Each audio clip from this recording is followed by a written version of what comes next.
Thank you very much, Dominic and Margaret Ann.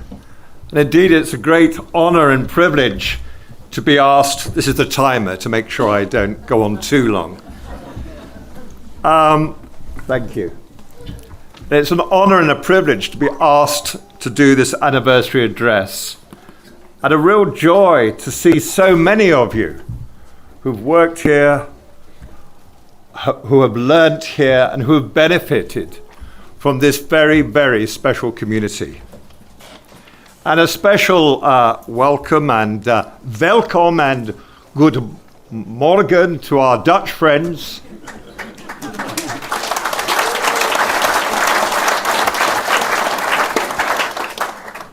Because today is a very special occasion. And as Margaret Ann and Dominic have both hinted, we have three great celebrations.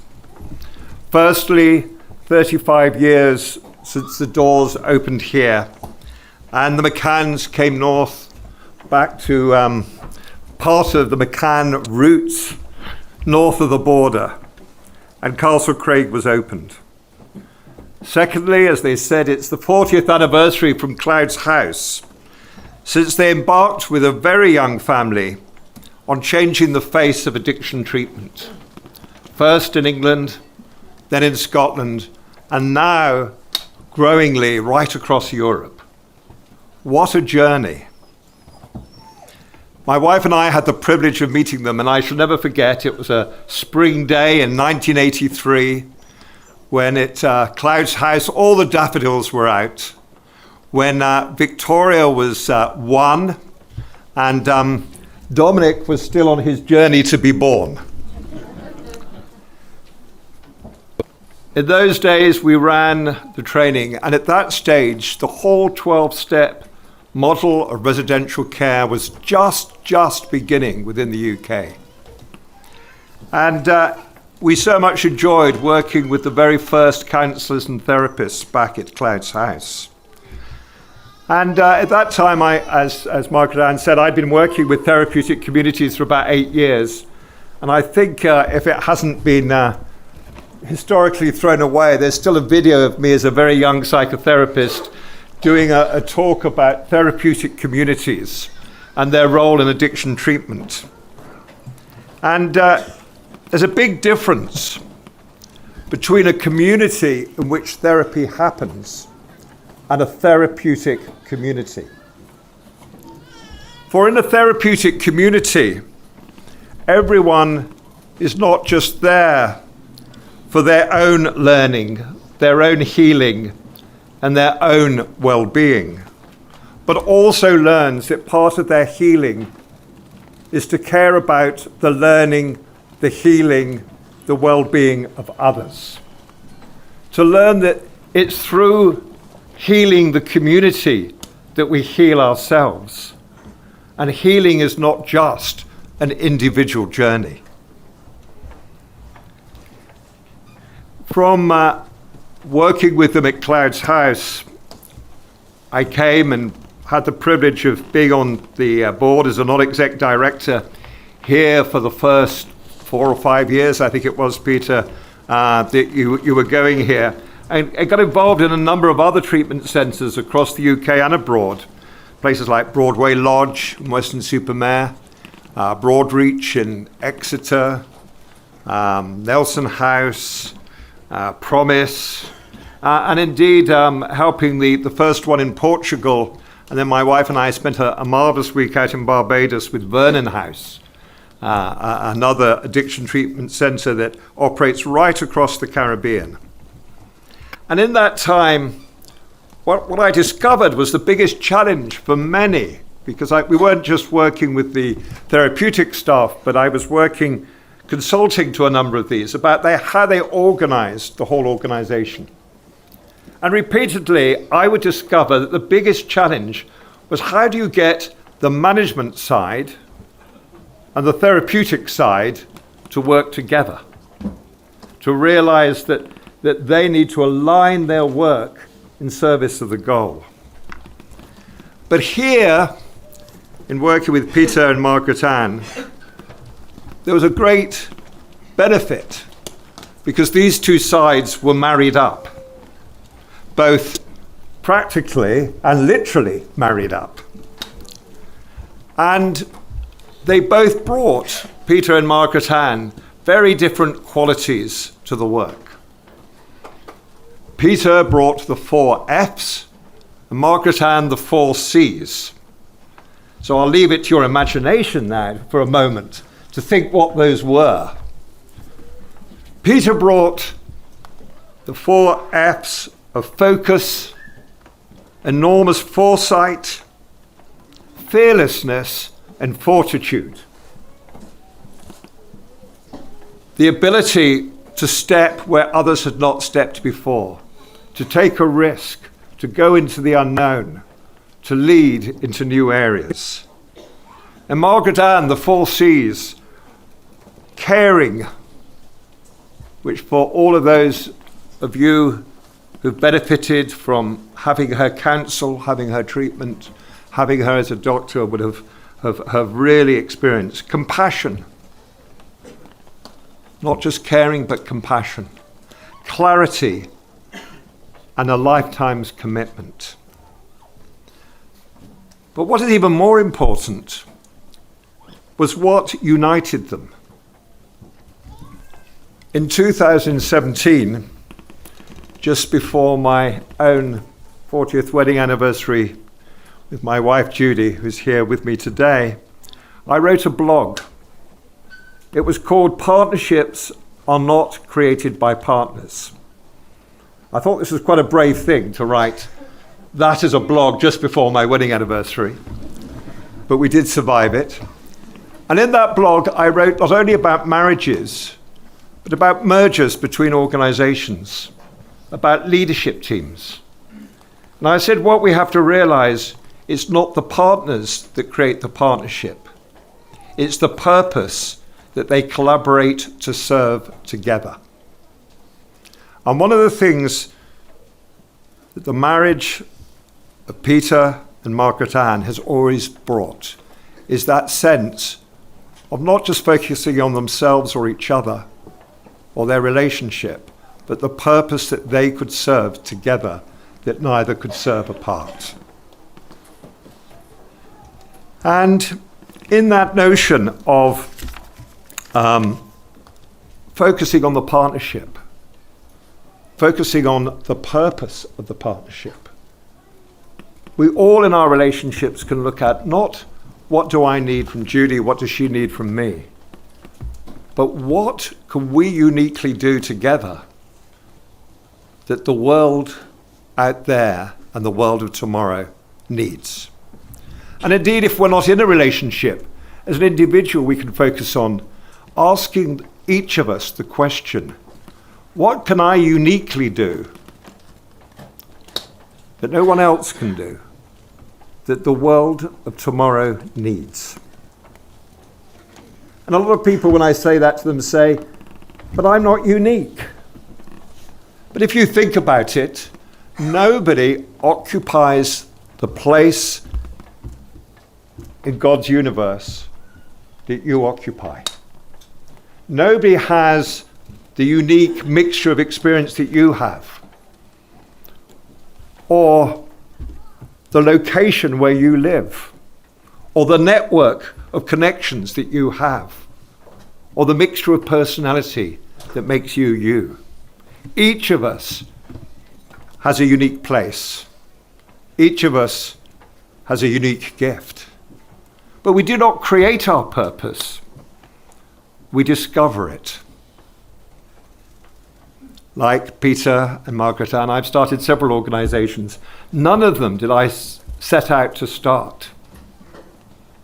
I just kept looking at what was going on in the world around me, discovering there were needs that were not yet being met.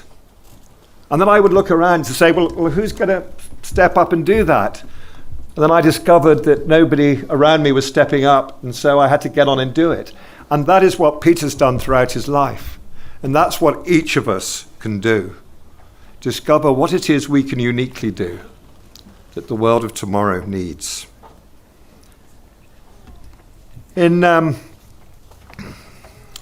When I came here and first saw the work that was happening here and the outreach into Glasgow and the early work when Castle Craig was also working in prisons, it was extraordinary to see the pioneering work that was going on. And what a joy to come back and see that the pioneering under the leadership of Dominic, with the help of Victoria and Felicity and Peter, is still pioneering work right across Europe, and also in it bringing in new treatments. A joy to see they're not llamas, they are, what were the animals? Alpacas. To realize that one of the greatest forms of healing is the wider ecology. And indeed, as my work has taken me right around the world, I've realized that it's not just those who've been gripped by alcohol or by drugs that need the 12-step program. Actually, today, it's the whole of humanity that needs the 12-step program. Addiction, thank you, you can applaud.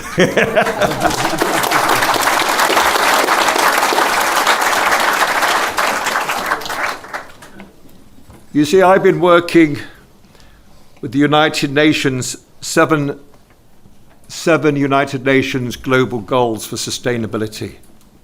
But if you look at all those 17 very important global goals, the challenges of climate change, the challenges of global warming, the lack of biodiversity, of plastic in our oceans, of world inequality, I could go on.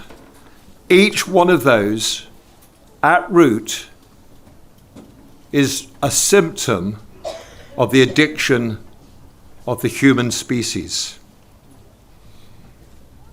It may not be addiction to alcohol or drugs, but so many, it's the addiction to the age of more. Believing if we only had more money or more goods or more fame or more of anything, we would be happier. Always having a stiff neck from looking upwards to what others are receiving and thinking we want that too. The addiction to selfishness, to greed, and to believing that we can control our own lives. I was working with some leaders recently, and one of them says, it's very important that I'm clear what I can control and what I can't control. And I rather rudely said, rubbish. I said, it's only when you get to the point that you realize you can't control anything in life, but you're responsible for everything that you are involved in, that you really become mature. And therefore we have to realize that we have to reach out not only to help those who have the same addiction to ourselves, but to everyone we meet, to help them on realizing that wanting more is not the answer to happiness. And in doing that and working with organizations and leaders right around the world, I've started to develop a simpler version of the 12 steps, which I call From Grumble to Gratitude. Because wherever I go, what I discover is one of the worst wastes of human energy is what I call polluting BMWs.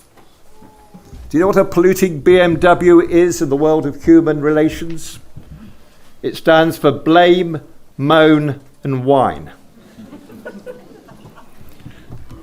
And what I think we need to do to really address human addiction is to move from blame, moan, and whine to an ecological BMW. Do you know what that stands for? Breathe, move, and wonder. And in helping people move from blame, moan, and whine to breathe, move, and wonder, I developed these 4 very simple steps, from grumble to gratitude. The first is whenever someone or yourself says you have a problem, like I have a difficulty with my husband who never helps with any of the jobs around the house. The first step is to turn the problem into a challenge. Just to play it back gently as, say you have a challenge that you haven't yet found a way of engaging him in some joint activity around the house. The second step, once we realize it's not a problem, it's just a challenge, is to locate that challenge in a connection, not in a person or in yourself. We haven't yet found a way of working together. But the steps get more difficult.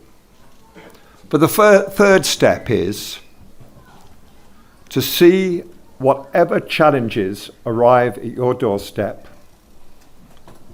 And believe me, they will, every day, every week. A new challenge will arrive and come knocking on your door. To see every challenge that's sent to you as a generous lesson from life.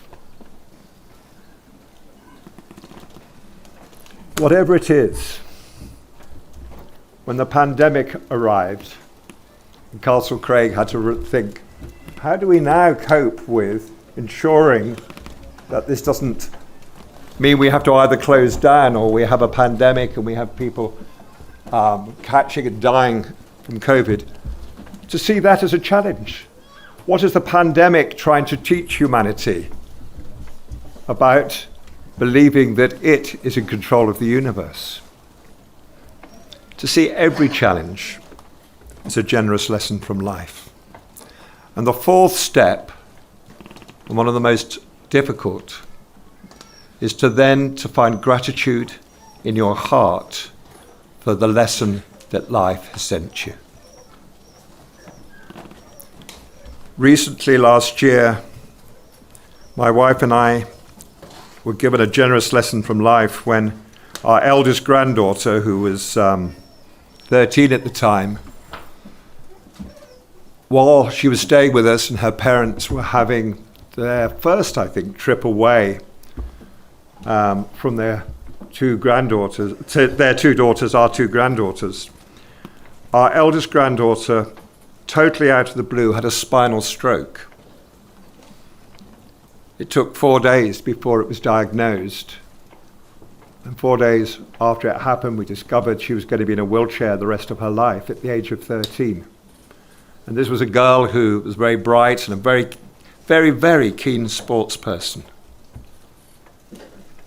And not only was I faced with, and my wife with, how do we deal with this beautiful eldest grandchild of ours being in a wheelchair? But how do we actually realize and go through the process that we teach others that this is a generous lesson from life? It took me 2 or 3 weeks of quite hard spiritual work to actually get to the point where on my next visit to her in hospital, where she was in hospital for about 5 or 6 months, to be able to look her in the eye, say to her, Nancy, I know that whatever happens to you from this journey, you are going to be a remarkable and exceptional and unique woman.